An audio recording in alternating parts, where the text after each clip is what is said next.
Well, we are having so much fun here on WFMY News 2 Mornings because we want to rock. That's right. Dee Snider, the legendary frontman of Twisted Sister, back in our studio. And Dee, we've had such a great time this morning, and we're continuing really what is an astonishing conversation about your move to Oak Ridge and how much you've really just settled into the North Carolina lifestyle and how much you love it. Yeah.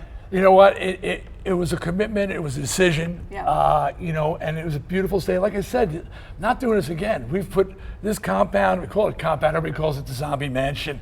But in there, all my 4 children and 6 grandchildren. We all live there, and we sold our house in LA. Yeah. We put everything on black, as they say. Put it all on black, and now we're starting a business here with the film industry, and we're going to make movies. Plan on making a lot of movies in this state. Yeah. You got one of the best film schools in the world, the School of Arts. Yeah. 99% of the graduates leave the state because there's no jobs. Right. People just want a job. And people forget a lot that movies aren't about the movie stars. Movies aren't about the directors or the people you see on Hollywood. They're about the 99% of the people who work behind the scenes, who are just.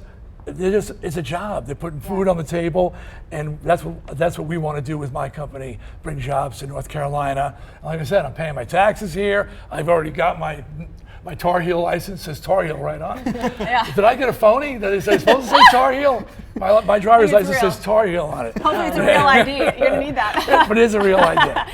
Hey, we've talked about your future plans. I want to reflect for a moment about the past. This fall is the 40th anniversary of that keynote U.S. Senate testimony you made against music censorship. It was very important for you to do that, even despite the outcome, which ultimately led to those parental advisory labels. What do you think about censorship today? And when you look back at that moment, how does it define part of your career? Well, certainly at the time I didn't realize how significant it would be, and it's, they teach it in any class on censorship, talks about those censorship hearings, and at the time I felt very abandoned by the music community. It was me and Frank Zappa, John Denver, didn't feel a lot of support. The record industry caved and agreed to a sticker before Frank Zappa and I even spoke, and we were like, why are we even here? But it was important to speak out. It was important to speak out. And over the years, people have come to really respect what I did. And I stood for something. And it's important to stand up, and I would do it all again. But now it's weird because you had, it was the Reagan era back then, the puritanical right-wing ultra-conservatives. And now the censorship pendulum is swung, and it's more of a left thing, or you can't say that, because that's insensitive, and that's not, so it's interesting how the people who are shouting for censorship of some sort have changed, the sides, but it's still there, and it's an ongoing fight. You always have to, freedom of speech, it's the First Amendment. Not the second, not the third, not the fifth, not the 10th. The first thing our forefathers wrote down was freedom of speech. And that's how important it is. It's been so exciting hearing about all the things you want to do coming here to North Carolina, creating these jobs and everything.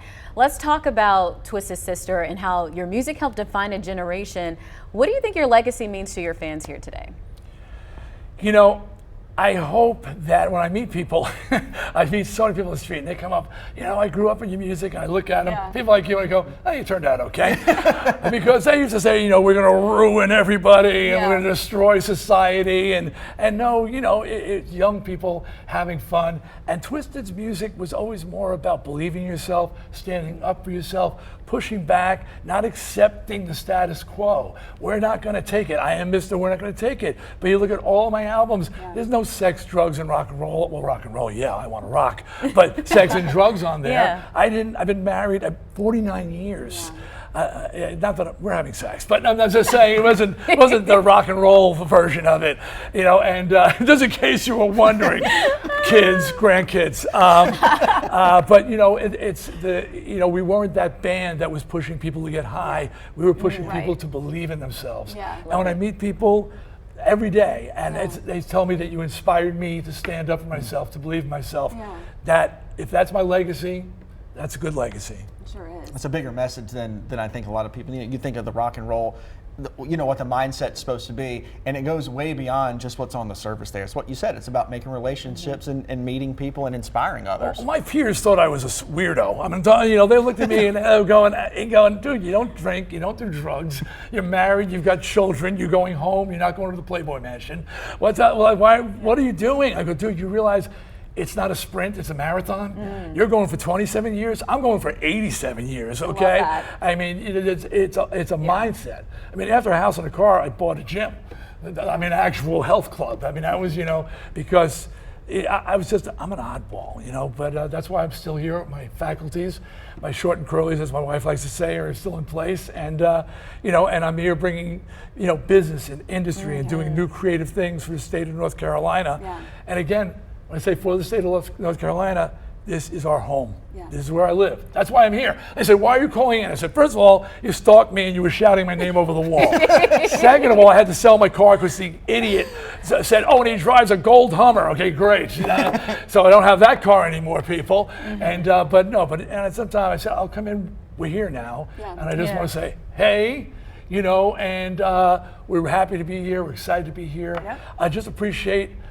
You will never see me in a strip club. You'll never see me in a bar. You'll see me at Starbucks. You'll see me at Home Depot or Lowe's. Yeah. They'll say, what are you doing here, Deep? Buying light bulbs. What are you doing here? That's what you're doing. You're at Lowe's, So, but, I'm a family guy, and I'm always happy to say hi. Just please appreciate that I am a father and a grandfather and a husband, and that to me is my first priority always, to be a family man, We appreciate that and respect your time, and thank you so much for being here today. We have so much more we want to talk with Dee about. Tanya Rivera is going to be having an exclusive, extensive interview with him. You can find that later on WFMY+.